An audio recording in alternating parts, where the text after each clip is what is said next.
On my onward trip to Doha, Qatar, I encountered different experiences. So today in my video, I'm going to recount my experiences I had in Doha, Qatar.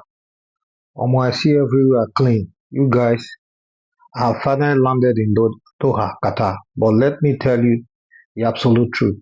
The moment I stepped outside this airport, the heat hit me like a warm embrace from a radiator. We think Nigeria is hot. Doha heat is on another level entirely. What's up guys? Welcome back to the channel. If you are new here, my name is Nereus. For months, I've been planning, tracking flights from Abuja, checking requirements and wondering what life is in the Gulf region is actually like for a Nigerian. Well, I'm finally here. In this video, I'm giving you my 100% honest breakdown on my first 48 hours in Qatar. The visa process, the airport, the cost of living, the people, and weather. The green passport struggle follows you here. Let's dive in. First thing first, landing at Hamad International Airport. This place doesn't look like an airport. It looks like a futuristic luxury mall. It's massive, clean, and everything works seamlessly.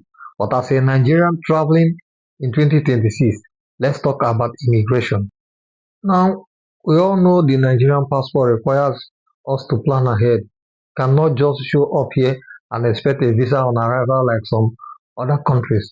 I had to ensure my travel visas were fully approved, my return tickets printed, my health insurance sorted, and my hotel booking locked in. When I got to the immigration officer, my heart was beating a little bit.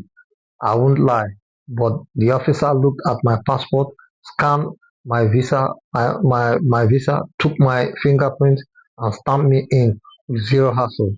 Total time at the counter is less than 10 minutes or less than 10 minutes, about 3 minutes. The relief I felt was massive. Once you step past customs, your first mission should be logistics. I grabbed a local tourist SIM card right there in the arrival hall so I could stay connected. Next up was getting into the city. You can take a car, taxi, or an Uber, but I decided to jump right into the Doha metro. Look at their trains, guys. Look at the environment. Look at the ambience. Leaving the metro, no driver, fully automated, completely silent, and the air condition is freezing. It costs next to nothing to ride this. Coming from Abuja, seeing public transport run this efficiently is a massive eye-opener. These first 48 hours taught me one important lesson. Every country has its own beauty, its own challenges, and its own myths and reading. Qatar has already surprised me in more ways than I expected, and this is only the beginning. Here are so many more stories to tell. Moving to another country isn't just about beautiful building. It means starting over, building new things, and learning to feel at home in a place that is completely unfamiliar. Qatar is beautiful. Everything about Qatar is beautiful and lovely. The people are nice. The environment is okay, very clean. Day two was all about adjusting to reality. The biggest adjustment, the weather. Between 10 a.m. and 4 p.m., the streets are practically empty because everyone stays indoor. You move from air-conditioned room to air-conditioned train to air-conditioned mall. And let's talk about food and expenses. Converting Qatari riyals back to Naira will give you a headache. So my advice, do not do it too much or you won't eat. A decent casual meal will run you anywhere from 15 to 30 riyal. If you want to survive here long time, you definitely have to learn where the budget spots are. One thing that surprised me is how diverse the food scene is because of the massive expat community. You can find incredible Indian, Pakistan, Arabic, and even African food easily.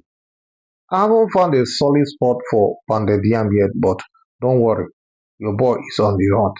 But everything changes when the sun goes down. The city completely comes alive.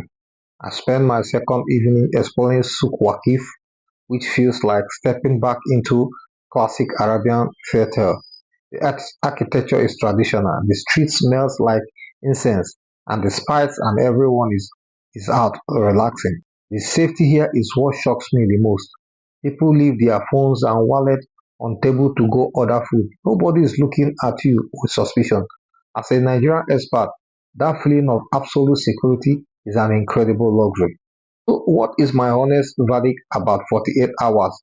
Qatar is organized and it's incredibly safe and visually it's stunning. Yes, it's hot and yes, the rules are strict, but if you have your documentation 100% correct, the transition is smooth. This is just the beginning of my journey here in Doha. I'm going to be exploring job hunting, the actual cost of living for expat apartment hunting, and showing you what life is really like here on the ground. If you want to follow this journey, make sure you hit that subscribe button, turn on the notification bell, and drop a comment below. Would you move to Qatar? Until the next video, it's Nereus signing out. Catch you guys later. Bless all. Continue. Now, enjoying the air conditions more is one fine day, but by day two, reality sets in. If you want to stay here, you need to understand how the system works.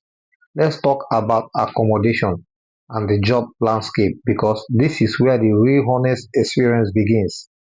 If you are coming here independently, housing is going to be very difficult and one of the biggest monthly bill.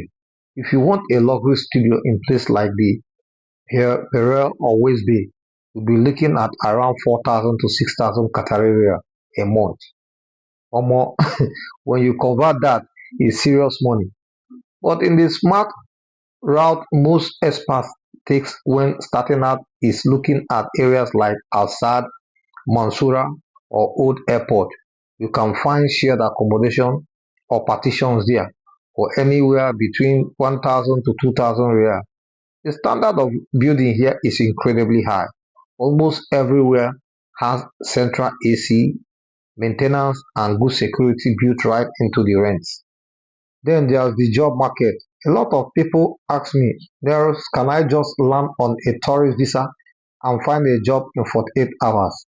The honest answer, it takes strategy. Qatar is heavily moving towards technology, logistics, and infrastructure right now.